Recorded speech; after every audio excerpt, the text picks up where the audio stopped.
जय श्री कृष्ण। सभी भक्तजनों को राधे राधे।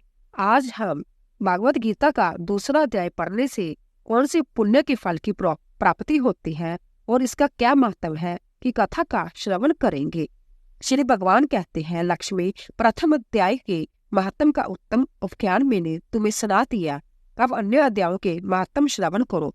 दक्षिण दिशा में वेदवेत्ता ब्राह्मणों के पुरंदरपुर नामक नगर में श्रीमान देव शर्मा नामक एक विद्वान ब्राह्मण रहता था। वह अतिथियों के पूजक, वेद शास्त्रों के विशेषज्ञ, जपों का अनुष्ठान करने वाला और तपस्वियों को सदा ही प्रिय था। उन्होंने उत्तम द्रव्यों को द्वारा अग्नि में हवन करके दीर्घकाल तक देवताओं को तृप्त किया, किंतु धर्मात्मा को, ब्राह्मणों को कभी सदा रहने वाली शांति न मिली। वह परम कल्याण में तत्व का ज्ञान प्राप्त करने की इच्छा से प्रतिदिन प्रचुर सामग्रियों के द्वारा सत्य संकल्प वाले तपस्वियों की सेवा करने लगा। इस प्रकार शुभ आचरण करते हुए उन्हें बहुत समय बीत गया। तदंतर एक दिन पृथ्वी पर उनके समक्ष एक त्यागी महात्मा प्रकट हुए। वह पूर्ण अनुभवी, नासिका के अग्र बार दृष्टि रखने वाला तथा शांत चित्त थे। निरंतर परमात्मा के चिंतन में संलग्न हो वह सदा आनंद विभोर रहते थे। देव शर्मा ने उन नित्य संतुष्ट तपस्वी को शुद्ध भाव से प्रणाम किया और पूछा, महात्मन, मुझे शांति में स्थिति कैसे प्राप्त होगी। तब उन आत्मज्ञानी संत ने देव शर्मा को सोपुर ग्राम के निवासी मित्रवर्ण का, जो बकरी को चारवाहा था, परिचय दिया और कहा वह तुम्हें उपदेश देगा। जय सुनकर देव शर्मा महात्मा के चरणों की वंदना की और समृद्धिशाली सोपुर ग्राम में पहुंचकर उसके उत्तर भाग में एक विशाल वन में देखा। उसी वन में नदी के किनारे एक शिला पर मित्रवान बैठा था। उसके नेत्र आनंदित तर्क से निश्चल हो रहे थे। वह अब पलक दृष्टि से देख रहा था। वह स्थान आपस का स्वाभाविक बैर छोड़कर एकत्रित हो परस्पर विरोधी जंतुओं से घिरा था। वहां उद्यान में मंद मंद बाजू चल रही थी। मृगों के झुंड शांत स्वभाव में बैठे थे और मित्रवान दया से भरी हुई आनंदमयी मनोहर हरणी दृष्टि से पृथ्वी पर मनो अमृत छिड़क रहा था। इस रूप में उसे देखकर देव शर्मा का मन प्रसन्न हो गया। वह उत्सुक होकर बड़ी विनय के साथ मित्रवान के पास गया। मित्रवान ने भी अपने मस्तक को के चिंत निभाकर देव शर्मा का सत्कार किया। तदंतर विद्वान देव शर्मा अनन्यचित से मित्रवान के समीप गए और जब उसके ध्यान का समय समाप्त हो गया, उस समय उन्होंने अपने मन की बात पूछी। महाभाग, मैं आत्मा का ज्ञान प्राप्त करना चाहता हूँ। मेरी इस मनोरथ पूर्ति के लिए मुझे किसी ऐसा उपाय का उपदेश कीजिए जिसके द्वारा सिद्धि प्राप्त हो सके। देव शर्मा की बात सुनकर मित्रवान ने एक क्षण तक कुछ विचार किया।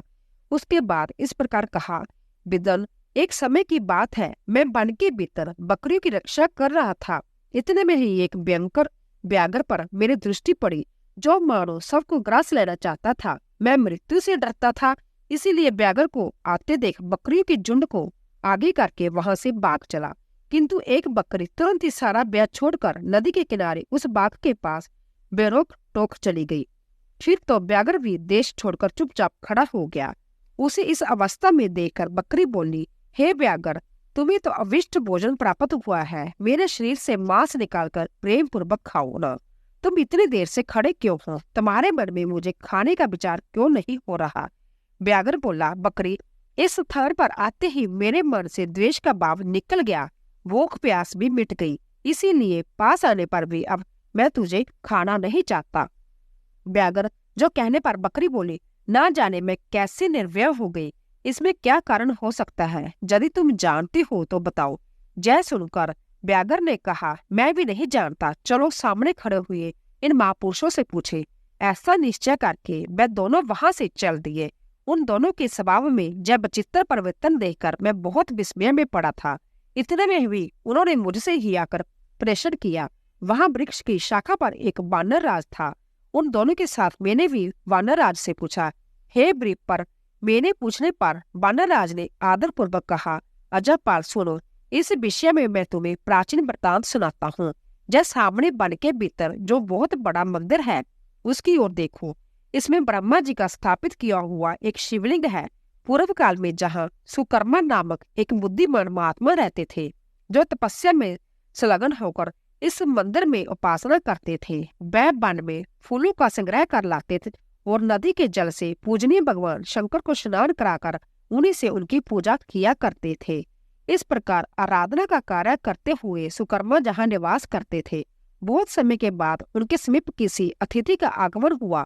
सुकर्मा ने भोजन के लिए फल लाकर अतिथि को अर्पण किया और कहा, विदन, मैं केवल तत्व ज्ञान की इच्छा से भगवान शंकर की आराधना करता हूँ। आज इस आराधना का फल परिपक्व होकर मुझे मिल गया, क्योंकि इस समय आप जैसे महापुरुषों ने मुझ पर अनुग्रह किया है। सुकर्मा ने जय मधुर वचन सुनकर तपस्या के धनी महात्मा अतिथि को बड़ी प्रसन्नता हुई। उन्होंने एक शिलाखंड पर गीता का सार दूसरा अध्याय लिख दिया और ब्राह्मण को उसके पाठ एवं अभ्यास के लिए आज्ञा देते हुए कहा, ब्राह्मण, इससे तुम्हारा आत्मज्ञान संबंधी मनोरथ अपने आप सफल हो जाएगा। जूं कहकर वह बुद्धिमान तपस्वी सुकर्मा के सामने ही उनके देखते देखते अंतर्धान हो गए। सुकर्मा विस्मित होकर उनके आदेश के अनुसार निरंतर गीता के द्वितीय अध्याय का अभ्यास करने लगे।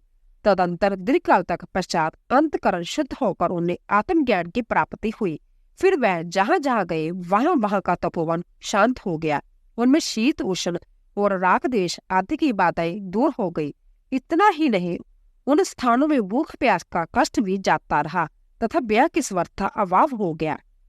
जय सब द्वितीय अध्याय का रूप जप करने वाले सुकर्मा ब्राह्मण की तपस्या ही प्रभाव समझो। मित्रवान कहता है, बानरराज के जूं कहने पर मैं प्रसन्नता पूर्वक बकरी और बाघ के समान उस मंदिर की ओर गया। वहां जाकर शिलाखंड पर लिखे हुए गीता के द्वितीय अध्याय को मैंने देखा और पढ़ा।